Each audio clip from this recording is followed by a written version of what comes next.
Hi friends, আবার চলে এলাম একটা কাজের ভিডিও নিয়ে। এর আগে তো দেখেছিলাম সোলিং করাগুলো। আজকে এই যে পাটা মারতে গেছি, শুরু হয়ে গেছে পাটা মারামারি। হ্যাঁ, ঢালাই হবে 2-4 দিন পর। রড ছিল না, তাই পাটার কাজটা আগুন করে নিচ্ছি।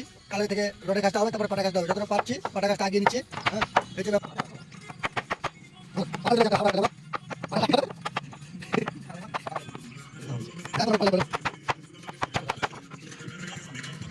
ওটা জিসিবি লাগবে সোজা কাটতে।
Vale.